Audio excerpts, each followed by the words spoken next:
Somewhere over the gray water of the North Atlantic, far beyond the sight of land, 3 American bombers were hunting a ship. It was the spring of 1938. The ship was the Italian ocean liner Rex, one of the fastest and proudest vessels afloat, steaming toward New York with a full manifest of passengers who had no idea they were about to become part of a demonstration. The bombers were 4-engine Flying Fortresses, the early service model, and they had flown out over open ocean for hundreds of miles on nothing but dead reckoning and the skill of a young navigator named Curtis LeMay.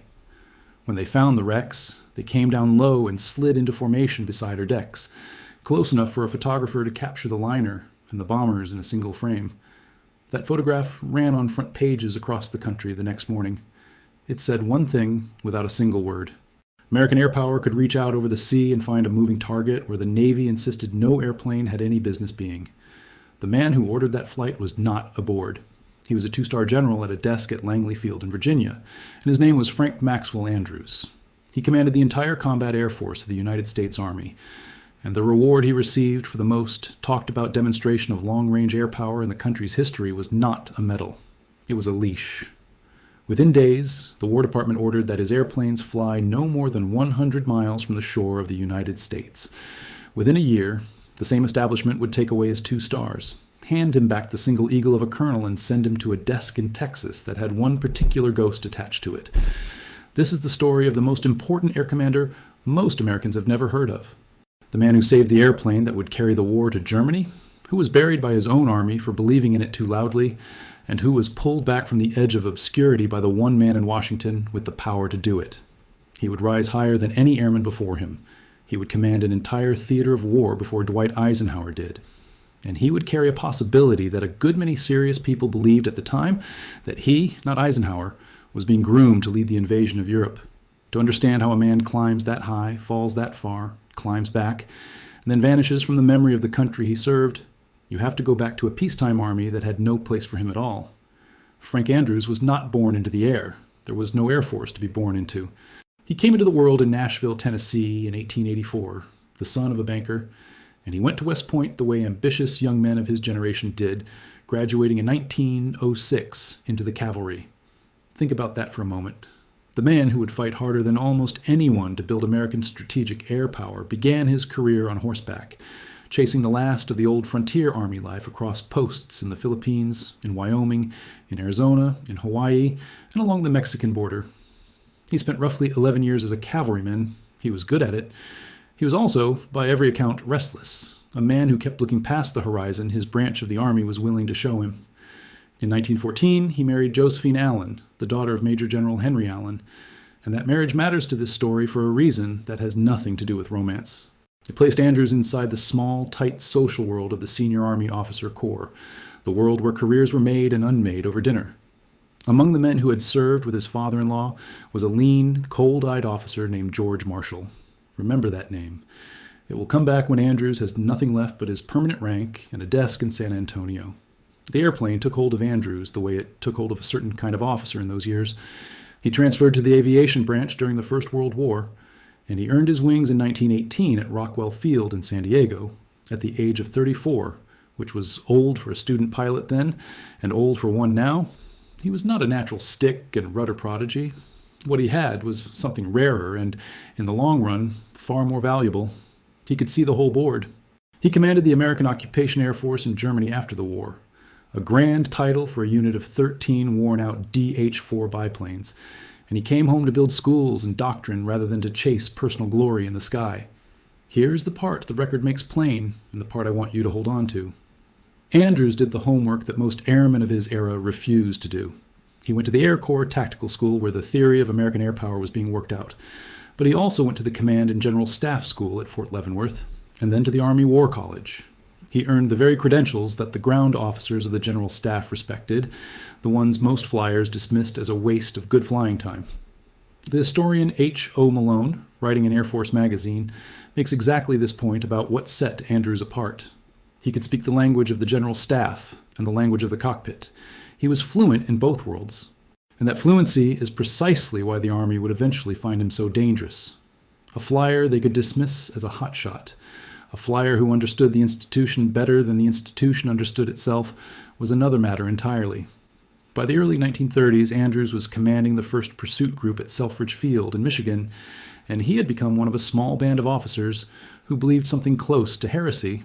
They believed that air power was not merely a tool to carry the infantry and the artillery forward. They believed it was a decisive force in its own right, capable of reaching past the front lines and striking at the enemy's ability to wage war at all. That idea would put Andrews on a collision course with the most powerful men in the United States Army. And in 1935, to the surprise of a great many senior officers, the Army handed him the instrument to prove it. A lot of you in the comments have been asking for this one, and some of you have personal connections to this story. I want to do it justice, and if you are finding this valuable, subscribing genuinely helps. It tells the algorithm that this kind of deep research is worth showing to more people. Now, back to Frank Andrews and the command that made him and then unmade him. On the first day of March, 1935, the Army activated something new. It was called General Headquarters Air Force, and for the first time, all of the Army's combat air units, the bombers, the attack planes, and the pursuit ships were pulled together under a single air commander instead of being parceled out to territorial ground commanders scattered across the country. It was the closest thing to an independent striking air force that the United States had ever created, and the man chosen to lead it was Frank Andrews. Consider what that choice meant. Andrews was jumped 2 full grades, from lieutenant colonel to temporary major general, over the heads of dozens of officers senior to him. The chief of staff who made that call was none other than Douglas MacArthur. Now, I want to be precise here because this audience does not tolerate loose talk about rank, and the distinction is the hinge on which this entire story turns. Those 2 stars were temporary. They belonged to the command, not to the man.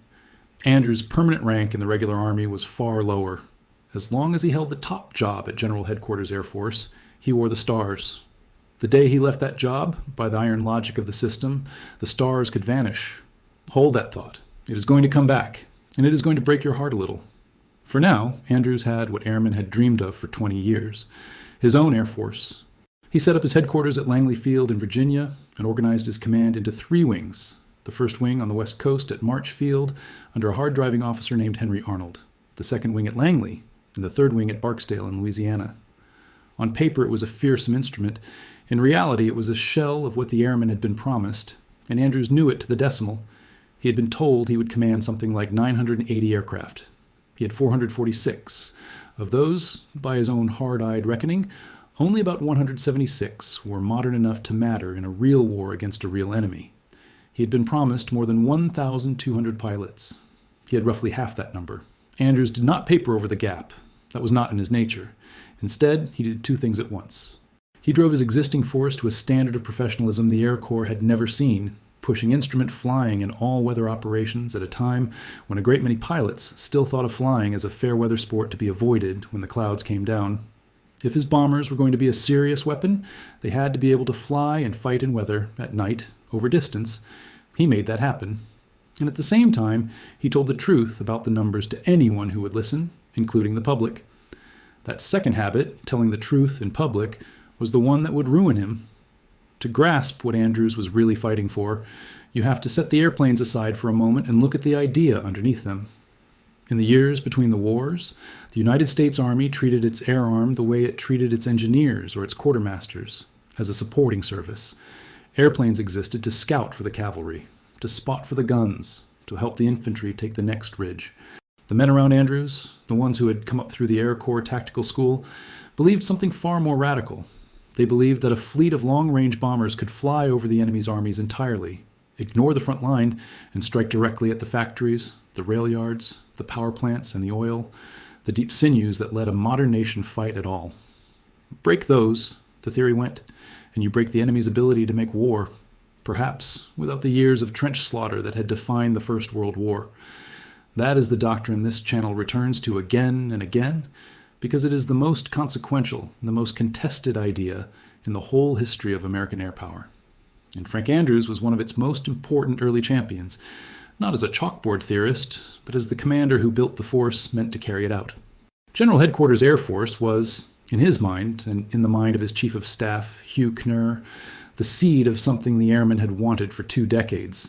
An air force that answered to itself, that could be concentrated and hurled as a single weapon, rather than scattered piecemeal among ground commanders who each thought only in terms of their own patch of front. Craven and Kate, in their official history of the Army Air Forces in the Second World War, trace how General Headquarters Air Force was the crucial institutional step between the old scattered air service and the fully independent Air Force that would finally arrive in 1947, 4 long years after Andrews was gone. Here's what I want you to sit with. Andrews was not merely arguing for better airplanes. He was arguing that the airplane had changed the very nature of war, and that an institution built for horses and trench lines could not see it. He was, in the deepest sense, telling his own army that its picture of the world was out of date. Armies do not love hearing that from within, and the fact that Andrews was usually right did not make them love it more. It made him a threat that had to be managed. To understand why Andrews mattered so much and why the establishment came to see him as a problem it needed to solve, you have to understand the airplane he staked his entire career on.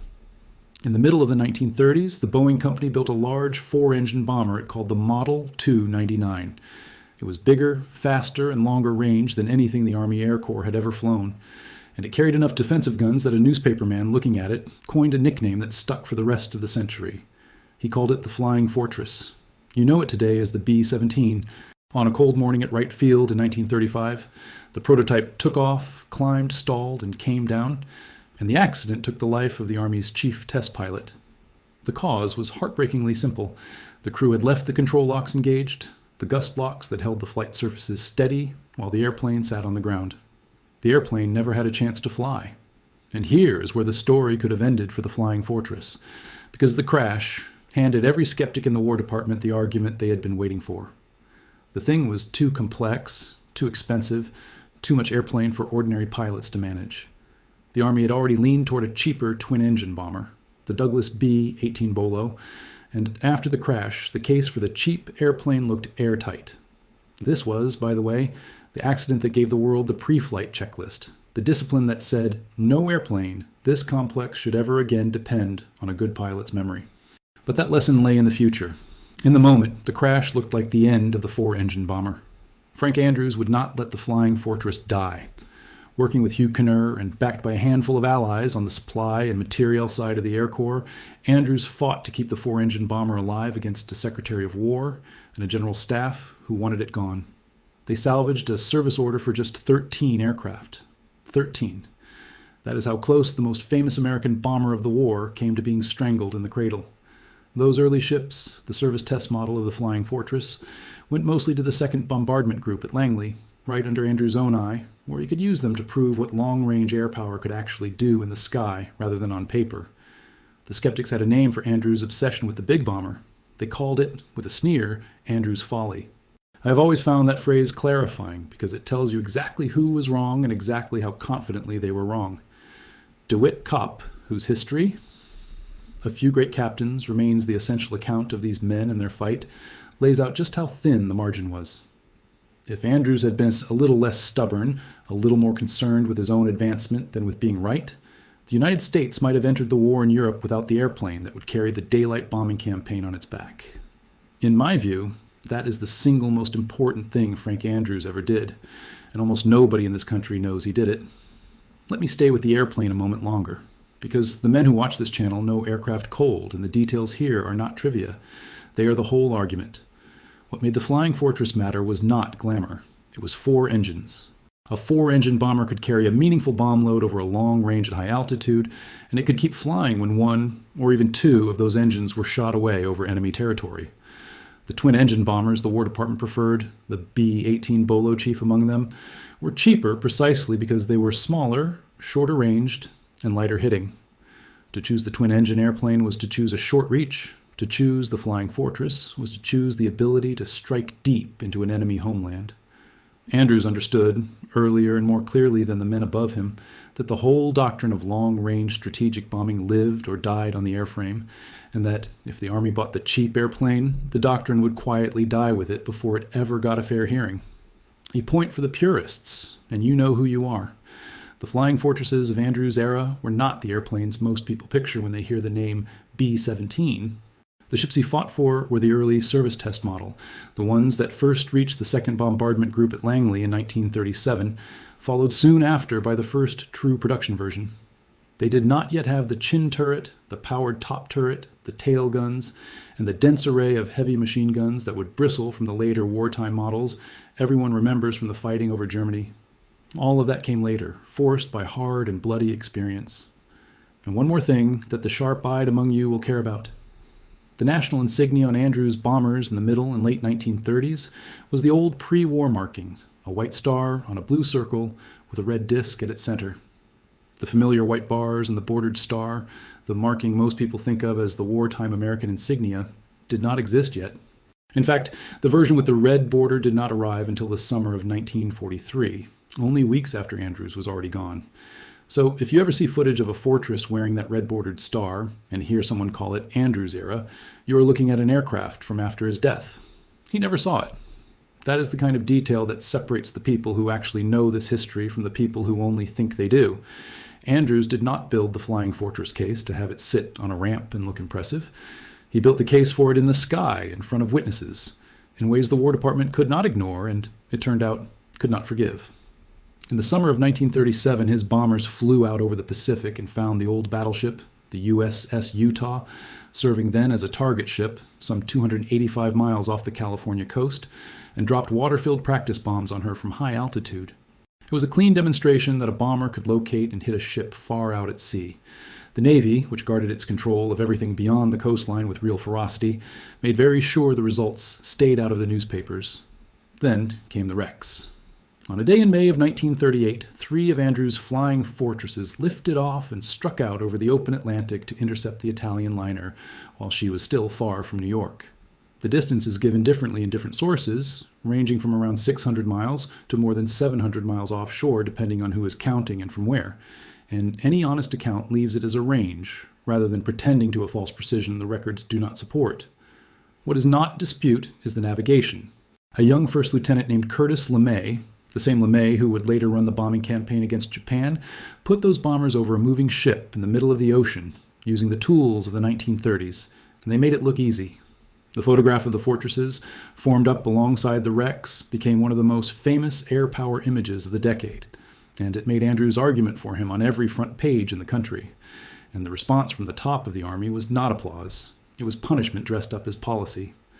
The War Department, with the Chief of Staff Malin Craig's backing, ruled that Army aircraft would from then on operate no farther than 100 miles from the coast of the United States. The single most convincing proof Andrews had ever offered of what his bombers could do was answered with an order forbidding him to ever do it again. I think you can draw a straight line from that decision to the whole mindset Andrews was up against. The problem was never that his demonstrations failed. The problem was that they succeeded, and their success threatened a settled way of dividing money, missions, and prestige between the Army, the Navy, and the ground-bound thinking of the General Staff. A weak air arm was safe. A strong one asked hard questions about who should get the next dollar in the next mission. Andrews kept giving the strong answer, and the institution kept resenting him for it. By 1938 and into 1939, Frank Andrews had become something the peacetime Army did not know how to handle. He was a serving major general, the commander of its entire combat air force, and he was telling the country, out loud and by name, that its air power was dangerously weak.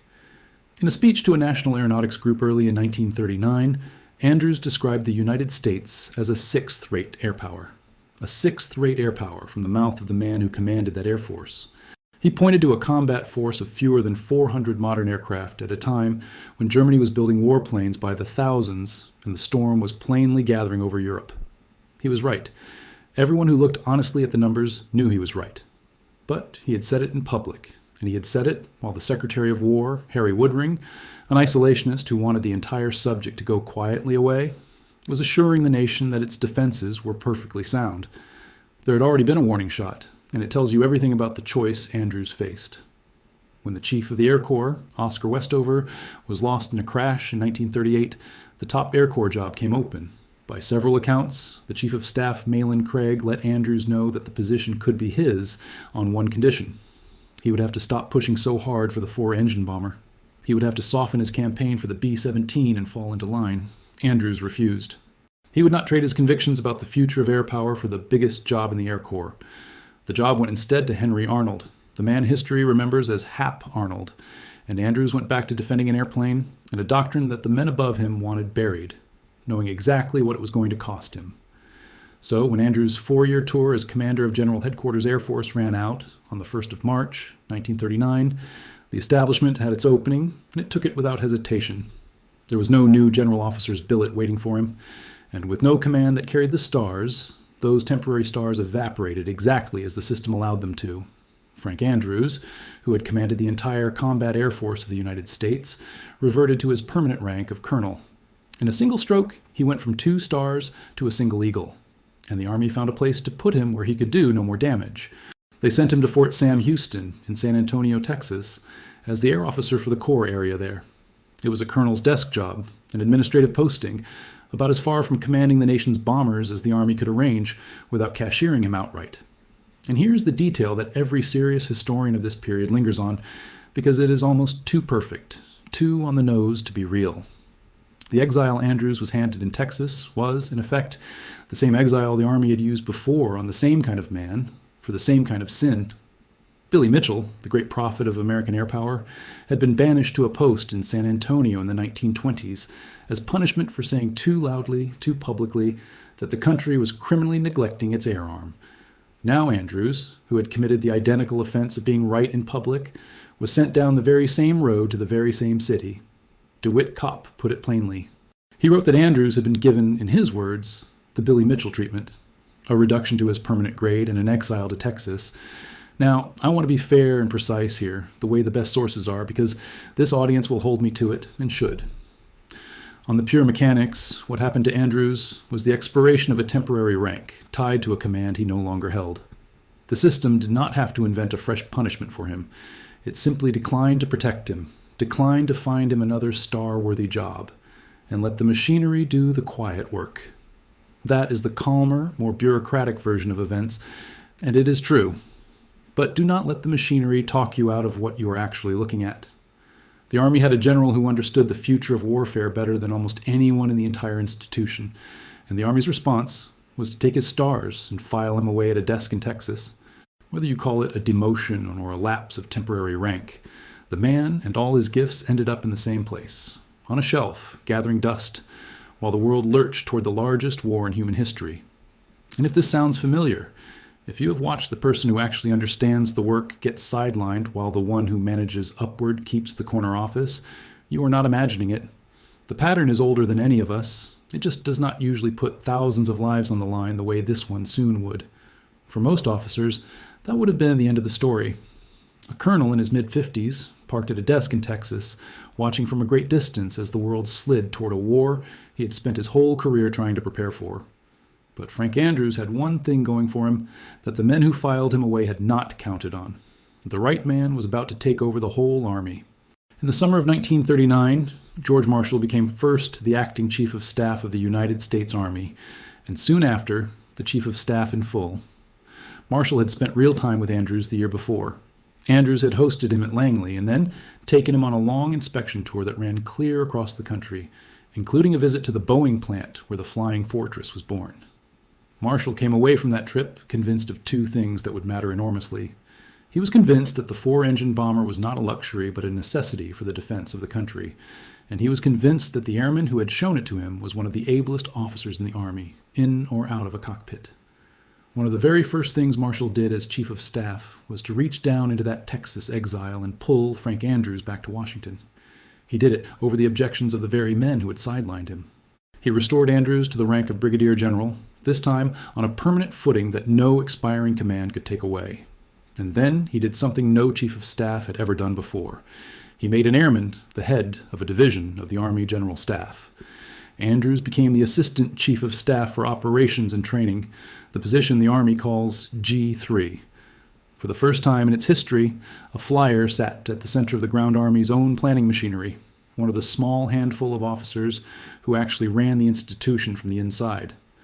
I think this is the moment that tells you the most about both of these men. Marshall did not rescue Andrews out of sentiment. Marshall, famously, did not do sentiment. He rescued Andrews because he had personally taken the measure of him and concluded that the Army simply could not afford to waste him with a war coming. And Andrews, for his part, did not come back bitter and small, the way a lesser man would have after that kind of humiliation. He came back and went straight to work on the enormous problem of expanding an army that was about to be thrown into a world war. Under his hand, as G3, the ground forces swelled from fewer than 200,000 men towards 600,000 and beyond. And it was in his shop, in the late spring of 1940, that the meetings took place which led to the creation of America's first armored divisions. The man the Army had shelved as a troublemaker was now one of the key builders of the Army that would go on to win the war. That is the reversal at the heart of this story, and it turned entirely on the judgment of one man. From there, Andrews' rise was steep and steady, and it carried him out of the narrow world of pure air command into something much larger, the joint command of everything in a theater, air and land and sea forces together. Late in 1940, he was sent to command the air defenses of the Panama Canal, at that time the single most strategically vital piece of ground in the Western Hemisphere. And that assignment became the template for how the Army would defend all of its overseas approaches. In 1941, he was given the Caribbean Defense Command, a unified command over all American forces in the region.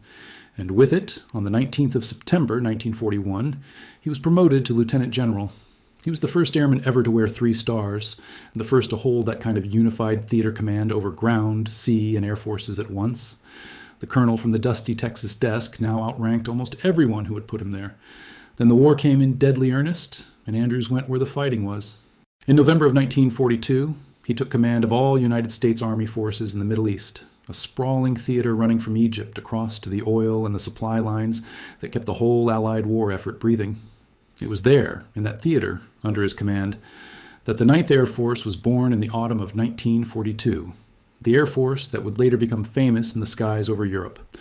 And it was his performance in the Middle East, his ability to run a coalition command and keep the Americans and the British working together without the whole arrangement flying apart, that put his name on the shortest of short lists for the biggest air and then the biggest overall commands of the war. Coalition command is a skill of its own, separate from tactics or courage. It is the ability to make proud allies pull in the same direction. Andrews had it, and the men above him noticed.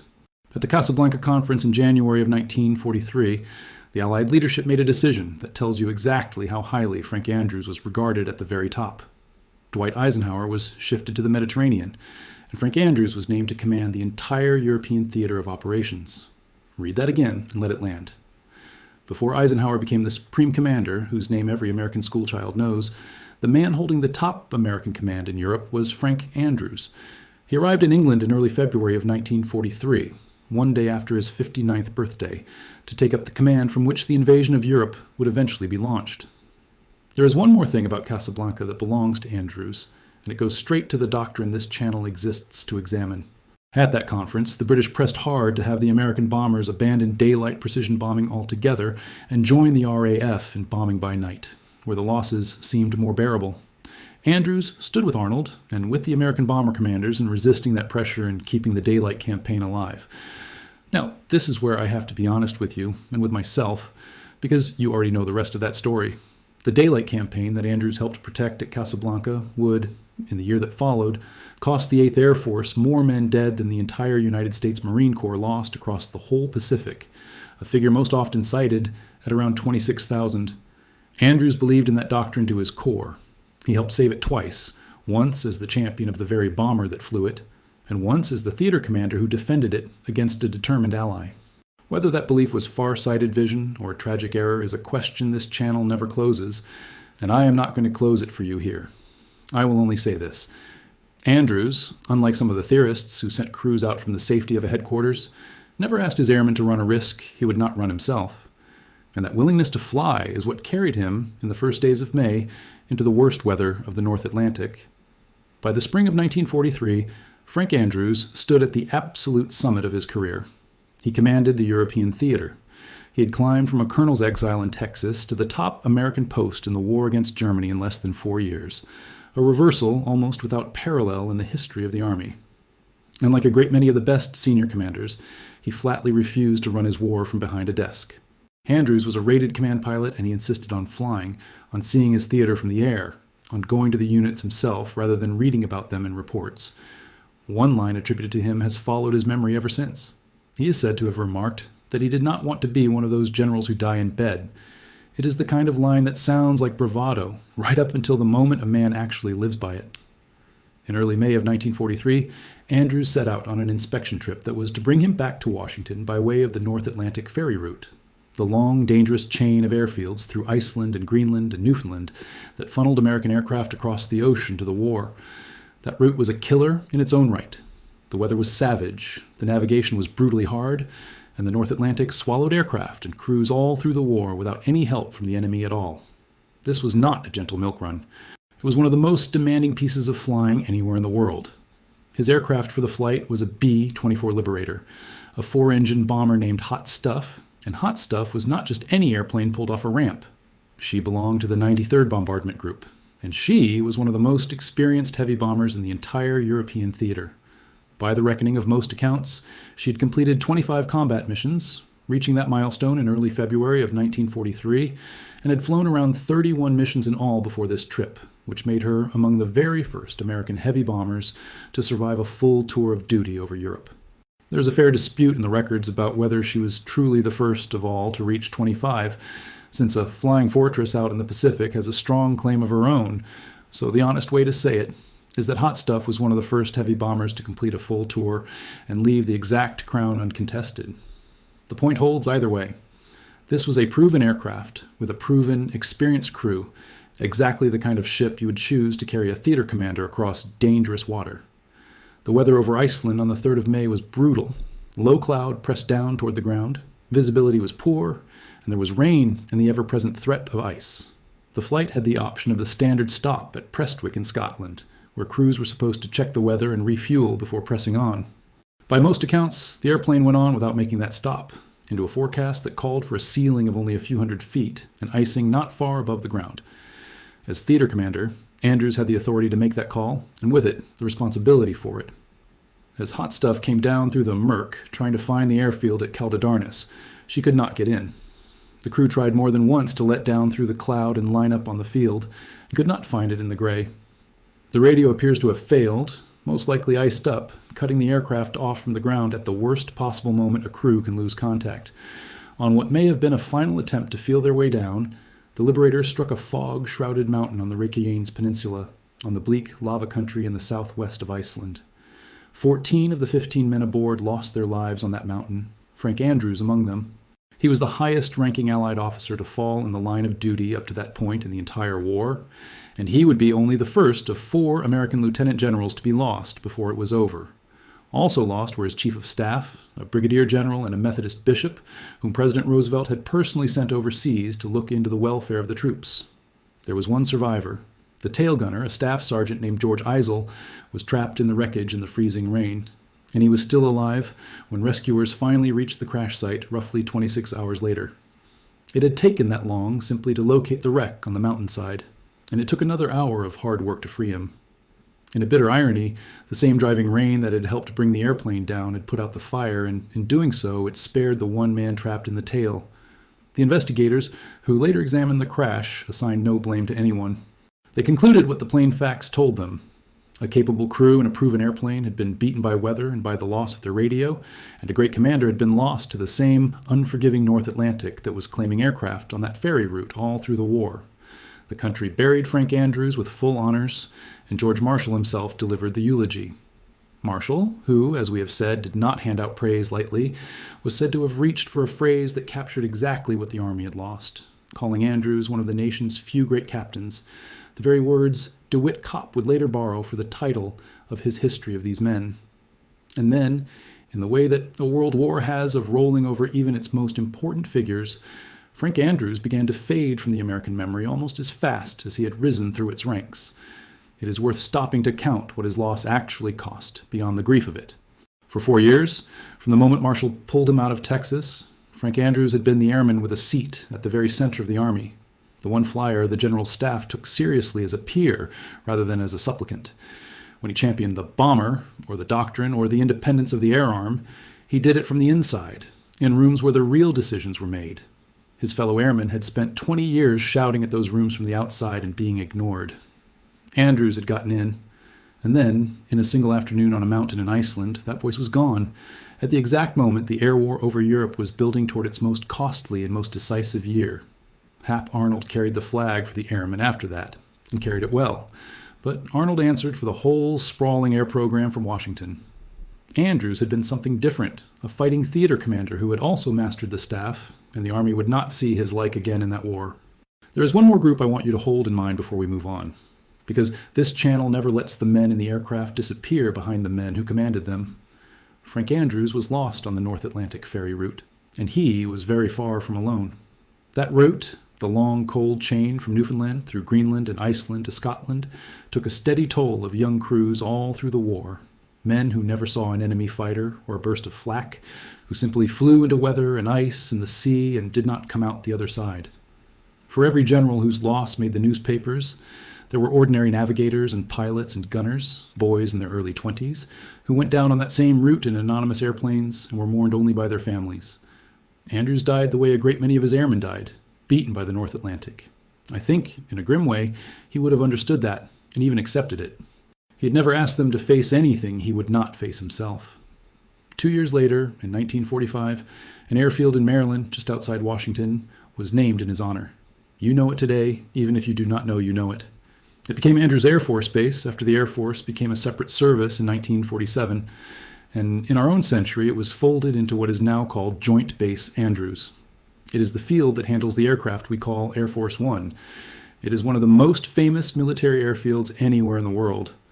And I would wager real money that if you stopped 100 well-informed Americans on the street and asked them who Andrews was, who that base is actually named for, the overwhelming majority could not tell you. That is the strange, sad fate of Frank Andrews. His name is on everyone's lips and in almost no one's memory. He was inducted into the National Aviation Hall of Fame in 1986. The headquarters building of the modern Air Combat Command, standing at the very Langley Field where he once led General Headquarters Air Force, carries his name to this day. The honors are real, and they are lasting. The memory behind them is thin as paper. And then there is the question that hangs over everything, the one that turns Andrews from a merely important figure into one of the great what-ifs of the entire war. Was Frank Andrews being groomed to command the invasion of Europe? Would the man leading the Allied armies ashore on the 6th of June, 1944, have been Andrews instead of Eisenhower? If only that liberator had cleared the mountain. Here, the honest historian has to hold two things at once, and I am going to try to do that with you, rather than sell you the version that makes the better thumbnail. On the one side, the case is strong that Andrews was exactly the kind of commander the invasion would need, and that serious people believed at the time that he was headed for the very top. Years after the war, the historian Murray Green interviewed dozens of the generals of that era, and he found more than a dozen of them who believed Andrews had been destined to lead the cross-channel invasion. James Doolittle, who was no small judge of men, said of Andrews that he would have been the Eisenhower, at least, if not more. The air power thinker Alexander de Seversky went even further, suggesting Andrews might have gone all the way to the White House. Hap Arnold, in his own memoirs, expressed his settled belief that Andrews would have received the command. These are not cranks or romantics. These are the men who were actually in the room. On the other side stands the caution of the finest biographer George Marshall ever had, Forrest Pogue. In his volume, Organizer of Victory, Pogue treated the notion that Andrews was a lock for the supreme command as something closer to the loyal wish of the man's friends than an established fact of the record. When Pogue asked Marshall directly whether he had intended Andrews for the invasion command, Marshall's answer was careful and measured. He said, in effect, that it had not reached that point. Marshall did say that Andrews was the one commander he had a real chance to prepare across the board for high command, which is a remarkable thing for George Marshall to say about any man, and it tells you precisely where Andrews stood in his estimation. But Marshall stopped short of saying the job was already his. So what do I actually think, since this channel does not deal in dodges and you did not come here for a shrug? I think the truth sits closer to the middle than to either legend. I do not believe you can say with any real honesty that Frank Andrews was certain to command the invasion, because the decision genuinely had not been made when he was lost, and the one man who would make it, Marshall, said as much and was not a man given to false modesty. But I also think it is beyond serious dispute that Andrews was on the very short list, that he had the confidence of the one man in the whole army whose confidence mattered most, and that his death removed the single airman who might have risen to the absolute top of the Allied command. When you remember that the invasion would not be launched until 1944, and that Andrews already held the European theater in his hands in 1943, you are looking at a man who was in exactly the right place at exactly the right time, and who simply ran out of time on a mountain in Iceland. So let me draw the threads together, because Frank Andrews sits at the exact intersection of the two ideas this channel was built to examine, and almost no other single figure touches both of them so completely. The first idea is the one we call politics killed competence. The story of an army that could not tolerate its own clearest-sighted people. Look hard at what Andrews actually was. He was not a loud, reckless prophet like Billy Mitchell, not a man who set out to burn the institution down from the outside and dare it to punish him. Mitchell attacked his superiors in public, all but invited his own court-martial, and was broken for it, then vindicated only long after he was dead. Andrews took the other road entirely. He did the staff schools. He learned the system from the inside out. He mastered the very general staff machinery that the other airmen despised and avoided. He played the game exactly the way the institution said it should be played. And the institution shelved him anyway, took his stars, and sent him to the same Texas exile it had once used on Mitchell. That, to me, is the darker and more honest lesson of this whole story. It is easy and comforting to say the system punished Mitchell because he was reckless and undisciplined. Andrews was neither. Andrews was disciplined, credentialed, patient, and correct, and the system still could not abide him, right up until a single man with the power to override it decided that it must. If George Marshall had not become chief of staff in 1939, there is every chance Frank Andrews would have finished the war as a forgotten retired colonel, and the airplane he saved would have belonged to history's long list of what might have been. The second idea is the harder one, the one that belongs uniquely to the air war. We call it doctrine killed men. And here Andrews is not standing on the outside looking in. Here he is, one of the architects. He championed the four-engine bomber when the Army wanted the cheap one. He built the force meant to carry the doctrine of daylight precision bombing. He defended that doctrine against the British at Casablanca when they wanted it abandoned. And within a year of his death, that same doctrine would send the crews of the 8th Air Force to a casualty list that still beggars belief. More men lost than the entire Marine Corps lost, taking the Pacific island by island, a toll most often placed near 26,000, and that number counts only one of the American Air Forces and only one theater of the war. I am not going to stand here and tell you Frank Andrews was to blame for that. He was gone before the very worst of it, and he had always been willing to climb into a bomber and fly the route himself.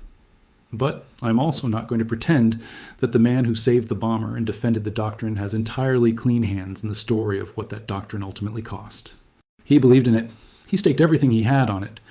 And whether that faith was the vision that won the air war or the theory that fed the losses is precisely the question I'm not going to answer for you. That one is yours to weigh, and I would genuinely like to read where you come down in the comments below. What I will say, without any hedging at all, is this. The United States Army had, in Frank Andrews, one of the ablest commanders of his entire generation, a man George Marshall ranked with the very best he had, a man who might well have risen to the top of the whole Allied command structure. And it very nearly threw him away, permanently, for the simple crime of being right too early and saying so too loudly. It took the single finest talent spotter the American Army ever produced to rescue him from a filing cabinet in Texas at the 11th hour. That is not, in the end, a story about one unlucky general and one bad run of weather. It is a story about how large institutions treat the people who see further than everyone around them. And if you have lived and worked for any length of time at all, you already know, in your gut, that the pattern did not end in 1939. Before I go, this one is for the families. If your father or your grandfather flew with the 93rd Bombardment Group, or served under Frank Andrews in Panama, in the Caribbean, in the Middle East, or in England, or worked the flight line that kept those early fortresses and liberators in the air through weather like that, I would like to hear about it. Those stories matter, and they matter more with every year that passes, as that generation grows smaller and quieter. Drop them in the comments, and I will read them. I always do. Frank Andrews climbed higher than any American airman of his time. He fell further than almost any of them. He climbed all the way back, and then he slipped out of the memory of the country that put his name on its most famous airfield and then forgot the man behind it. He deserved a great deal better than to be forgotten. Maybe this puts a small piece of that right. That's the story. The sources are in the description. I'll see you in the next one.